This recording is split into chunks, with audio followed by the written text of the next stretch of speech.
Hi there, this is Chris Davis, your video feature producer here at 4Player, and this is my list of my top 10 favorite games of 2019.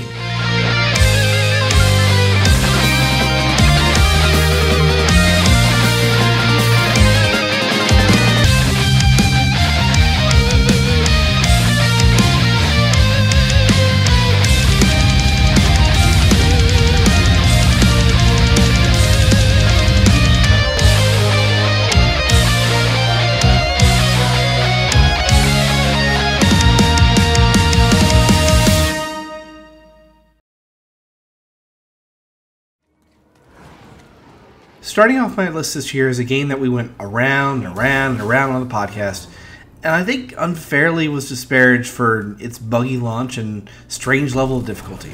Star Wars Jedi Fallen Order. Now I'll readily come out and be the first to admit that I have a soft spot for Respawn Entertainment no matter what game they put out. A number of these developers are responsible for some of my favorite games of all time, and the story of the principal parties in question are almost worthy of a documentary in and of themselves. Respawn has consistently put out great video games, and in my opinion, Jedi Fallen Order is no exception. As we've learned over this past generation, it's strangely hard for developers to create a From Software Souls-like that meets the incredibly high bar of quality demanded by its audience. I, however, am no Soulsian sommelier, so when a responsible developer takes a popular, family-friendly license like Star Wars and combines it with the obscenely challenging to build on Souls formula, and it turns out to be good, you won't see me turning my nose up. To me, Fallen Order has all of its affairs in order and hits the highlights of what a Souls-like should include. Well-done level design with properly considered backtracking and tool-gated progression, coupled with very tough but fair combat that makes each encounter feel potentially lethal. Beyond those hallmarks, Respawn was able to add an enjoyable, if transparent, story into a formula they'd never been involved in making before, a third-person melee combat game. If nothing else, Respawn deserves a nod for being a first-person shooter developer that created a competent Dark Souls clone, which, again, is clearly not easy to do. I think we were a little harsh on Jedi Fallen Order. It did exactly what it set out to do and did it well. If anything, my only sincere regret for this game, other than the bug-ridden launch, is that the events and characters depicted on screen in this and the inevitable sequel, if EA doesn't end up pulling an EA, will have almost no impact on the Star Wars franchise as a whole. In a year in which one of the greatest sagas in storytelling came to a close, not with a perfect dive but a painful belly flop, Star Wars had at least one bright spot to its name: Jedi Fallen Order. Well done, Respawn. You've earned my number 10 spot this year. We've talked about this before on many an occasion, but let me start by reiterating the fact that crowdfunded video game projects are a crapshoot of quality. For every Broken Age or Pillars of Eternity, there is a Mighty Number 9 or Shadow of the Eternals. Let's face it, most publishers are cynical fucks that won't pony up a single dollar unless they can get a tremendous return on their investment, and demonstrating that there is an interested audience with open walls is becoming increasingly hard to do. Thus, direct crowdfunding is one of the more successful ways of helping get that green light turned on. Too many licenses and gameplay formulas have fallen by the wayside over the past decade, and it's an incredible shame. But luckily, every now and then we get a game that threads the needle and not only proves these publisher fucks wrong, but also turns out to be a goddamn good entry. This year's success story was clearly Bloodstained Ritual of the Night, and it's so good that it made my number 9 spot. Okay, full disclosure time. This is my first Igavania, let alone my first experience with a Koji Igarashi title. I haven't played too many Metroidvanias in my time, but what I have played I've enjoyed considerably. I wasn't exactly excited for Bloodstained's arrival, but I enjoyed the idea of what it could be, enough to where I threw some money at the game's Kickstarter back in 2015. What I never suspected was that my gameplay experience would be so enjoyable that I'd play through to the end and track down every side quest, every hidden boss, and almost every damn crafted meal before I let the credits roll.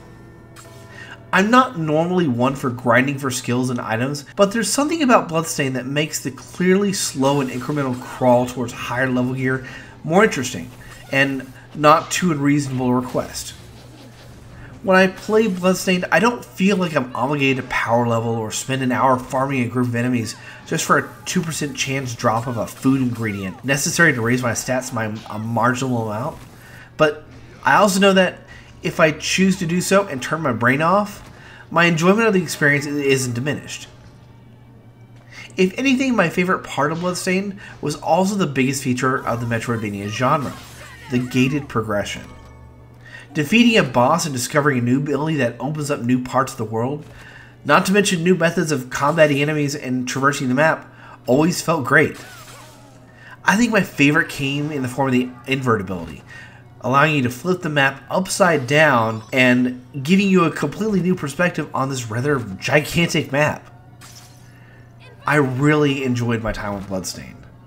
While I don't feel compelled to return to it, even with the multitude of modes and features still to come, Bloodstained gave me a taste of the genre that I will not forget.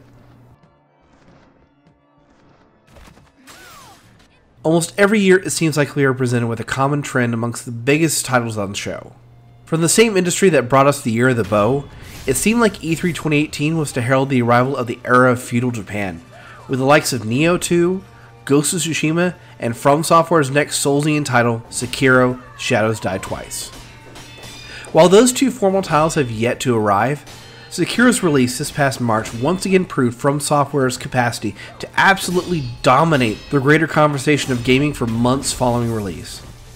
I will once again say that Soulsian games are not exactly my cup of tea, but I would be lying to suggest that Sekiro was not only one of my most enjoyable experiences of the year, but it has become my favorite of the genre. I think the biggest positive for me was how much of a departure Sekiro is from the rest of the From Software Soulsian library. Gone are the dark, haunted European-style castles, the same old tired monsters of Western mythology, and, most thankfully, the need to do critical analysis of vague item descriptions and follow a 6-hour YouTube lecture series just in order to understand what the fucking plot is of the game. In their stead, we have a delightfully exciting feudal fantasy Japan setting, coupled with a menagerie of Eastern folklore creatures and a storyline that is so concise that you can sum up the main story beats in a single paragraph. But above all else, the biggest switch was to a far more offensive combat style, where wearing down an enemy's health bar was not a focus of dodging and waiting for opportune attacks, but instead far more aggressive and deadly. Parrying strikes with proper blocks and finishing off your opponent with a vicious death blow is exhilarating to experience. While you still feel like the underdog in every fight, very few instances of the game make you feel like you would otherwise be facing an insurmountable beast. Part of this is thanks to the fact that Sekiro features a named protagonist that actually has character and intrigue to them, but more importantly, you're not playing as a blank slate character with no personal motivation or interest in what's going on other than the player's agency of progression. At no point was I taken out of the experience when I thought that this random character has no reason to be winning this fight, let alone be alive at this point. As Wolf exemplified the cunning ferocity of a shinobi warrior in every battle, even despite my butterfingers and failing to dodge a perilous attack or falling to the Guardian 8 for the 37th time. More than any other From Software game I've played to date, have I been excited to see what is next for this world. Each area felt fresh, intriguing, and charmingly unfamiliar. From the heights of Ashina Castle to the poison depths of Mipu Village, and onward to the fairy tale-like Fountainhead Palace, I adored exploring every square foot of the map, and uncovering all the secrets and hidden story bits to be had. I may not have seen credits roll after nearly 40 hours of gameplay, but the 99% I experienced of Shadows Die Twice left me satisfied in a way no Soulsian title had done before. It's a shame that From Software's next entry is another Western fantasy title, but hopefully, based on how well Sekiro was received, we may yet get to see Shadows Die a few more times. In 2018, I got to experience my first proper foray into the Battletech universe with the turn-based strategy title of the same name. It ended up in my top 10 that year thanks to the fun gameplay loop, exciting roguelike elements, and delightful mech customization. My only big limitation, though, was that this wasn't a proper MechWarrior game set in real time, but I knew that such a project was already on the way. This December, we got our first proper single-player MechWarrior game in 17 years. And man, oh man, is it good! Probably my favorite aspect of MechWarrior 5 Mercenaries were the ones that I had already become familiar with in the year before. While the primary method of play had switched, almost all of Battletech's gameplay systems carried over to this new title. You're still a Battletech commander in charge of your own mercenary lance.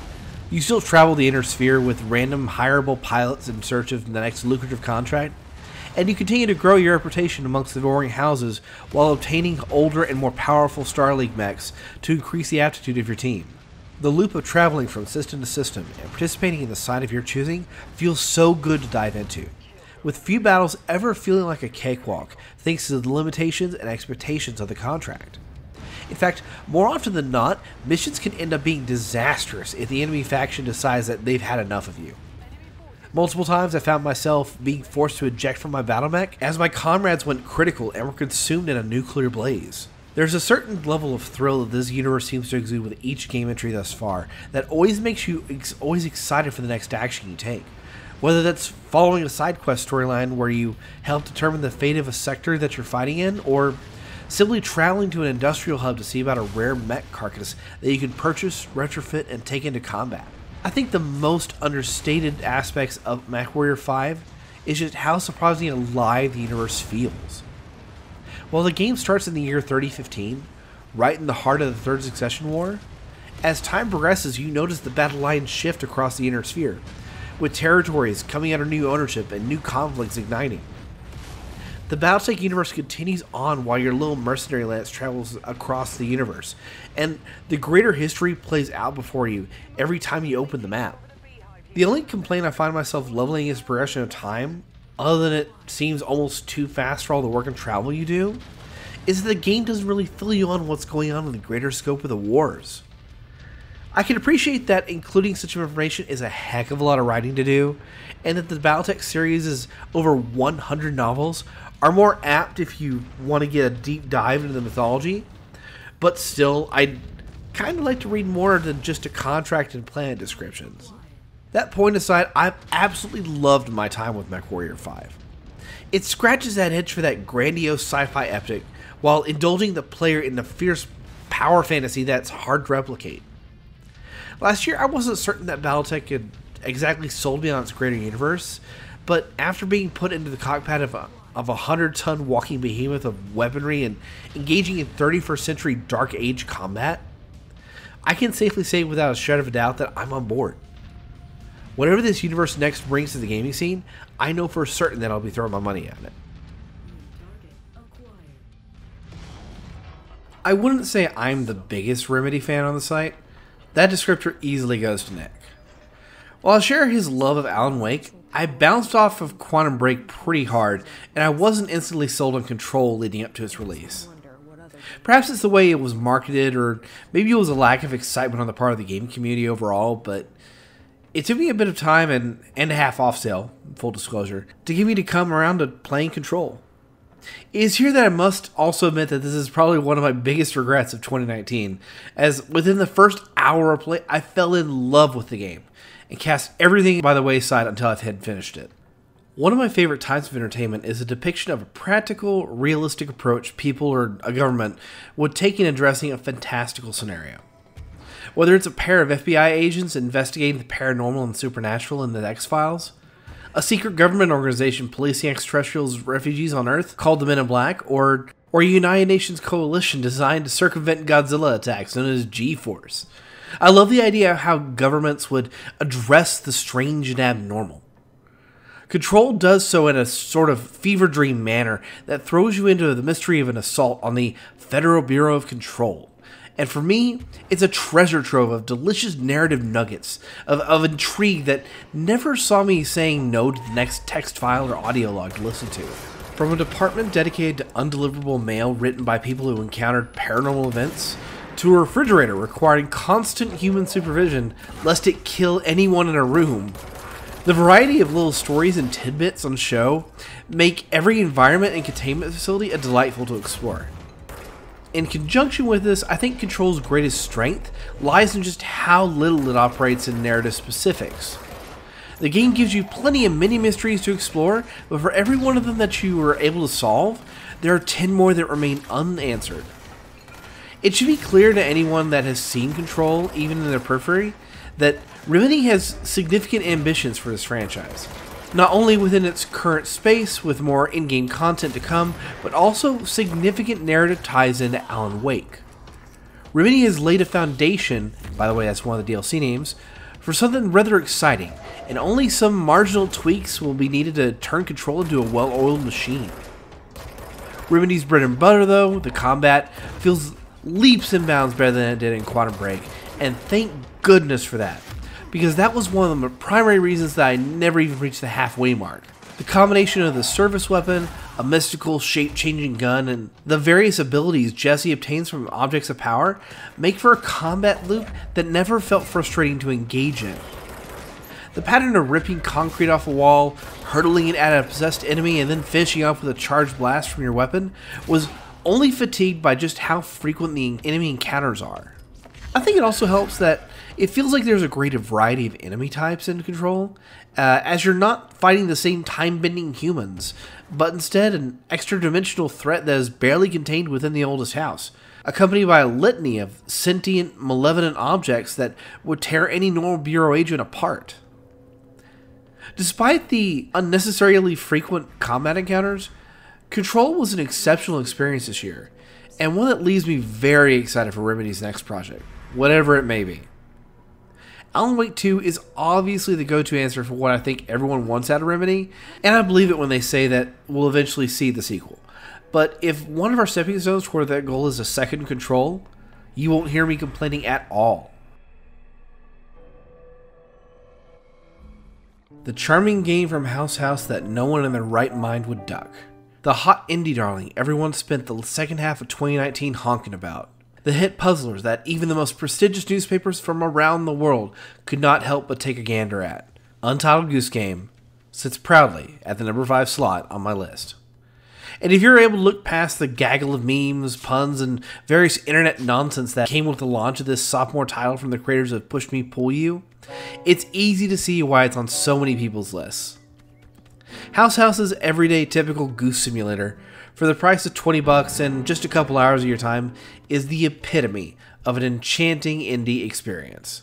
There's not much one could say about Untitled Goose Game that hasn't already been said by the millions the world over. It's a charming puzzle game that has nothing more or less than exactly what you expect going into it. You're a goose, there's a sleepy British village filled with people innocently going about their day, and you're here to ruin it all. Playing as the feathered fiend from the 6th ring of hell is nothing short of delightful fun. Whether you're tormenting a gardener trying to water his latest crop, trapping frightened children in phone booths, or ruining the relationship between an unknowing neighbor and his next-door unrequited adorer, this avian evildoer gives you a ton of chuckles and laughs across its regrettably short runtime. The ending gave me a very special laugh too, as I had missed a particular camera angle early on in the game that revealed the game's ultimate end goal, wherein I created my own dark, twisted interpretation of just exactly what is going on in Untitled Goose Game. That those innocent villagers were not simply going about their day-to-day lives, but instead are trapped in a pit of hell, destined to be tortured by an invulnerable, unassailable beast adorned in white feathers and webbed feet, who is determined to destroy everything they love and create in an endless cycle of Sisyphusian suffering. Ladies and gentlemen, I give you the real truth about Untitled Goose Game. That it is more than just a player-controlled ornithological orchestration of mild violence. No, it is the secret, unlicensable post-mortem epilogue to the hit 2007 film Hot Fuzz. Or probably not. But either way, Untitled Goose Game is easily 2019's most charming game and deserves to be in everyone's library. Do yourself a favor, your friends, your children, your relatives, your coworkers, your neighbors down the block. Give them the gift of this terrible, horrible, no good, very bad Goose Game. Trust me, they'll thank you later. For the past couple years, I've been quietly becoming more and more frustrated with Ubisoft's signature tactical military fiction series. The Tom Clancy franchise today has diverted significantly from the days of yore, and I'm just starting to get really sick of it. Single player has long since gone by the wayside, but more annoyingly is the shift in tone and focus. Look at Rainbow Six, for example. Once a series about squad tactics and planning, now pitches itself as a self-aware esports hero shooter featuring battles against fucking zombies and aliens. Ghost Recon, once known for its slow pacing and meticulous focus on stealth, turned into a games-as-a-service title that's so wretchedly broken recently that Ubisoft has completely reworked many of the game's critical systems. And what is there even to say about Splinter Cell, other than it's been 7 fucking years and an entire console generation since the last entry? And Ubisoft doesn't seem to want to make another one because they can't make a shit ton of money off microtransactions post-release. Many people around here call me the Clancy file on staff, but if you were to sit down and take a look at how many hours I've put into the 3 core series that have released this generation, you'll find it's a surprisingly low 2-digit hour count. The only saving grace for this franchise for me has been the work Massive Entertainment has put into The Division, a series that, thus far at least, hasn't featured appearances from fucking Left 4 Dead ripoff Infected or the likes of either the Predator or a T-800 Terminator. Sure, it's an empowerment fantasy about taking the law into your own hands and trying to save society, but it at least keeps itself anchored in some sense of realism. After all, at least it keeps its focus on what it's supposed to be about, unlike, for example, Rainbow Six Siege, whose opening plotline was about going after terrorists who launch a goddamn chemical weapon attack against a university, killing hundreds of innocents. But as of just a couple weeks ago, the latest cinematic trailer, it's a fucking competitive sport held in a major sports stadium with tens of thousands of fans lining the stands. Seriously, I'm not making this shit up. Look up the trailer. Okay, look, I'm sorry. I've got grievances, and it's going to take some drastic work on Ubisoft's part to turn this frown upside down. The truth is that for every part of the Clancy titles that I lament or despise these days, I have an equal contrasting affection for the Division series. I'll admit that I haven't really enjoyed the Division 2 nearly as much as the first game, but that love comes from 3 years of post-release content and updates, and we're just starting the second year for the sequel. In almost all the right ways, the Division 2 continues things its predecessor did well. An immersive, large open world, a well-done gear system that doesn't take into consideration a pay-to-win formula, a suite of skills and tools that make you feel like a secret agent, a storyline that's fun to replay whether you're on your second run-through or your 40th, and a very engaging synth soundtrack you'll want to listen to on your daily drive. What has particularly surprised me, however, has been the post-launch support. Not only releasing a strong number of new story missions, side content, and new gear for free, but also evolving the gameplay formula as the year progressed. In particular, one of my favorite aspects of the game is the progression of not necessarily the player character, but the world around you. The Division 1 hinted at this in your base of operations, starting out as a hollowed-out, barely functioning post office building, and eventually turning into a shelter for civilians filled with support and medical personnel trying to find a way to stop the dollar flu pandemic. The Division 2 takes this idea and runs with it, growing on the idea of building communities and saving lives, but also taking note of the outside world beyond the walls of the settlements. This is most evident when you hit max level and complete the final mission of the base story. Suddenly, the map changes and becomes completely dynamic between all the warring factions. Now control points become conquerable between each faction, and their members will scavenge for supplies and fight over important resources. Not only that, the game introduces a fourth enemy faction, the Black Tusk, a high-tech private military group that invades DC and attempts to seize control of the city. Now, weekly as the game progresses, Black Tusk will secure random sectors of the city and completely change up story mission sites, allowing you to replay them against Black Tusk enemies in new ways and further extending the gameplay experience.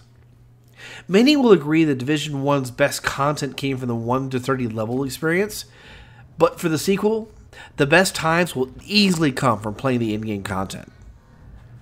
Massive Entertainment has been doing a tremendous job with the Division 2 in the years since its launch. In my opinion, it has become one of the best implementations of a games as a business service model. Something that Ubisoft has clearly missed the mark in analyzing when it comes to trying to adapt the formula for the rest of its catalog of games. with The Division 2 having just recently released its first major expansion, promising a return to New York, and seasonal content promising continued story releases, there's a lot to be excited for in the months to come. While it fails to capture the awe I had with the original game's dark tone and exciting setting, The Division 2 has become the well-deserved evolution that I feel a lot more people should be talking about. I can't wait until I'm done with these damn Game of the Year videos, so can we just move on? Yeah, let's move on. I get why people love it, but I gotta say that Resident Evil 2 was probably my least favorite of the original series' run. I mean, I get all the mechanics, the dynamics of Claire and Leon, the intriguing level of replayability with the scenario system. I understand. However, I just feel like it wasn't quite the sequel evolution the title should have been, and Resident Evil 3 to me is all that and so much more.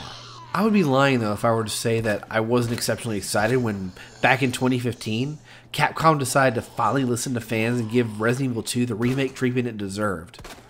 Hot off the heels of the exceptionally divisive Resident Evil 6, and 2 years on into a new console generation without a new entry to show, what better way to garner good vibes from your oldest fans than to listen to the decade-old request for a proper remake, while continuing to refine the current gameplay experience that pleases the more action-oriented crowd. Finally, after 4 years of waiting, we got to see just how Capcom envisioned following up one of the most celebrated remakes of all time, and damn did they hit the mark. 2019's Resident Evil 2 is, quite simply, the best hybridization of the retro and sequel trilogies that the series has ever achieved. Sure, the Revelations entries have come somewhat close to attaining that goal, but between the budgetary nature of them and some questionable design choices, neither have come really close to matching the claustrophobic core of the original run with the tight controls and smart gameplay of the second generation. Capcom clearly saw what they had to do with this remake and followed through to the letter. Retained much of the classic scenarios and level layouts of the original, and evolved it with more thoughtful design aspects and infused new gameplay twists along the way. They clearly succeeded in their workings here, as not only does the final product contain a surprising amount of faithful work of yearning fans of yore, but also includes several terrifying new twists on the nostalgic formula. Nowhere is this more evident than the twist that is Mr. X. I think that many would consider in retrospect that the invulnerable tyrant dedicated to Scenario B was initially frightening but ultimately manageable foe. After all, safety from a Mr. X attack in the 1998 original was only a door away. In this remake, however, a loading screen isn't there to save you. Like his successor in Resident Evil 3, Mr. X will follow you unrelentingly and mercilessly until you either lose him, you expend enough ammo to temporarily knock him out, or he crushes your skull in his bare hands.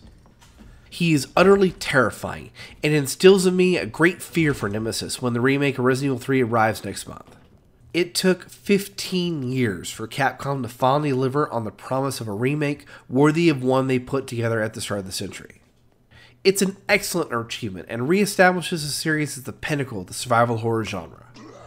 In a time of transition to a new generation, when we are still begging publishers like EA and Ubisoft to listen to their audiences and allow us to relive the greatness of yesterday's titles on new hardware, it's nice when we get to experience those memories anew, but when they truly put in the effort and build upon that greatness, that is when you end up with something worthy of a Game of the Year list. Resident Evil 2, like the remake before it, looks to stand the test of time as a prime example of doing it right.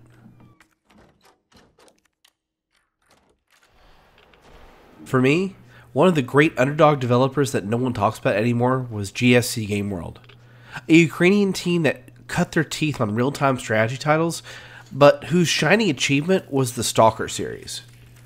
Shortly before the release of the first entry, Shadow of Chernobyl, a number of the development team broke off and formed their own studio, 4A Games, who used what they learned to create 2010's sleeper hit title, Metro 2033. An adaptation of Dmitry Glukovsky's post-apocalyptic novel of the same name. The first game created a surprising amount of level design depth out of largely linear subway lines and told an immersive and suspenseful tale that I fell in love with. 3 years later, 4A released a sequel, Metro Last Light, which continued series protagonist Artyom's story after the canonically bad ending of 2033, and further explored the remains of the Moscow Metro and ended on the promise of some hope for the last known survivors of the nuclear war. It's been a long time coming, but Metro Exodus, the next entry in Artyom's saga, finally arrived in 2019, and it is a true evolution of the Metro formula. This new entry starts its evolutionary change within its very title. Exodus, as the name implies, sees Artyom and a number of surviving Spartan Rangers escaping Moscow and going out into the world after uncovering early on that other people outside the city had survived the war. But what happened after the bombs fell, and discovering what remains of the devastated planet are the key plot-driving aspects that push Artyom and crew forward as they journey across the continent, not only in search of answers, but also a new place to call home. Gone are the factions of the Moscow Metro, fighting over the last resources of a dying underground society, replaced by new peoples and tales of survival in the 22 years since the world ended. There are an incredible number of games out there that explore post-apocalyptic societies, and it would be a lie to say that Exodus doesn't draw a good amount of inspiration from them. However, it's in how Artyom and crew interact with them that, to me, makes the big difference. In the previous entries in the Metro franchise, 4A included a pseudo-morality system based on player action and exploration. The more he explored and the more good deeds Artyom committed, the higher an invisible meter rose that, at the end of the game, would affect the ending you earn. This same system returns for Exodus, but this time not only does it affect the ending of the game, but so too does it affect the characters that join you on your journey. Side quests and simple player actions can add up to perhaps a character joining your party, or even perhaps the death of a teammate. While 2033 and Last Light use this system more to determine the game's overall ending, this time around you can see the consequences of your actions as the story progresses. I really love this hidden system, and I honestly wish more games would see about adapting it. Beyond just the story, Metro Exodus features an evolved version of the gameplay formula that the series was previously known for, the biggest change by far being the world design. Previously, 4A turned the concept of a largely linear subway tunnel system into a deceptively large feeling and exciting to explore map. But for Exodus, the result is now a truly expansive world. You can see the foundations of this scope in Last Light, as several sections of the game featured an unexpectedly large environment to traverse on the way to your next goal. By contrast, a single area in Metro Exodus feels large enough to encompass an entire third of the total level design of Last Light. And no, as you would have expected, a surprising amount of that real estate isn't barren wasteland. Everywhere you look on their map, there is something to find. This may be par for the course for a number of open world titles these days, but for Metro fan, the change is remarkable to see. Metro Exodus to me serves as a vital counterpoint to how most post-civilization games focus their efforts these days. Whereas so many of them depict a western, often satirical look at what remains, Metro Exodus' journey through the remains of Russia is one that never stops being a desperate search for resources and a safe place to eventually call home.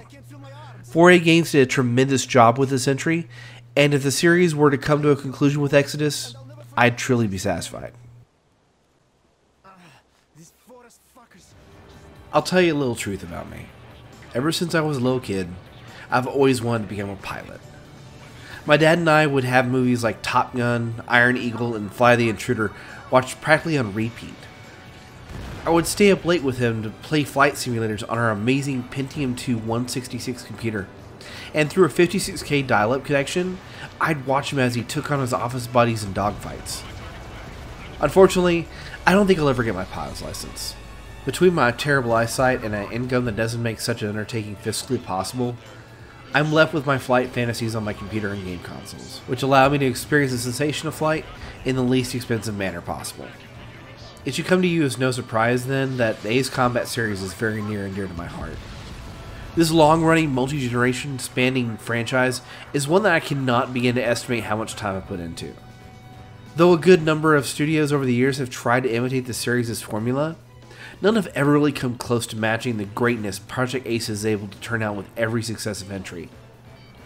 However, in the past decade, Ace Combat saw some troubling shifts in focus that threatened to besmirch its legacy.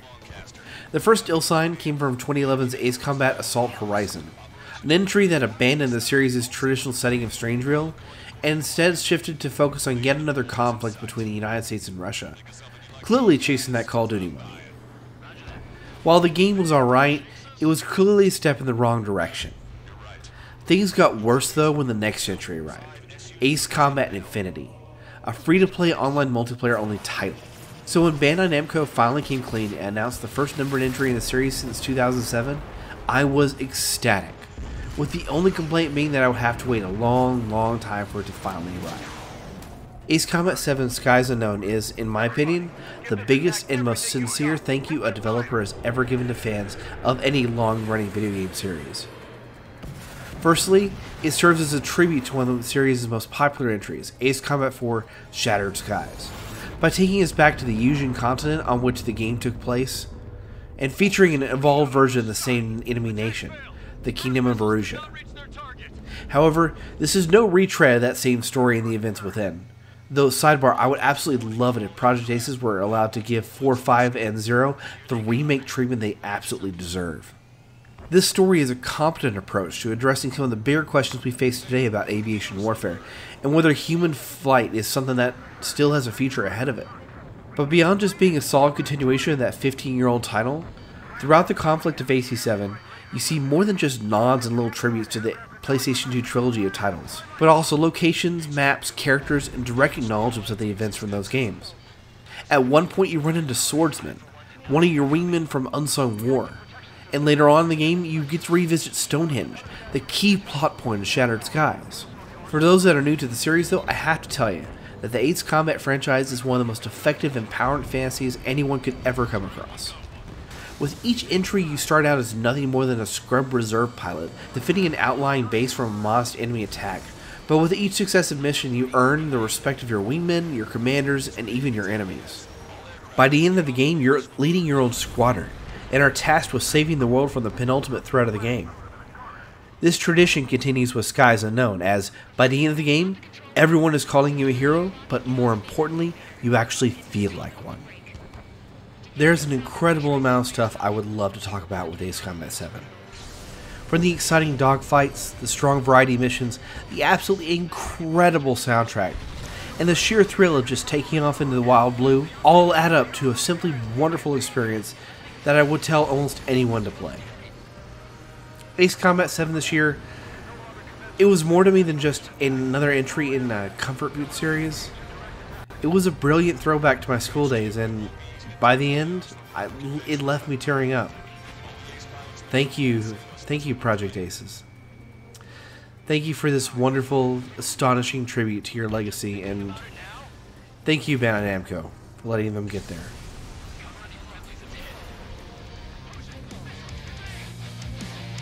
Alright, that's it, guys. That's my list of my favorite games from 2019. I want to thank you for both watching and your patience in getting these videos up.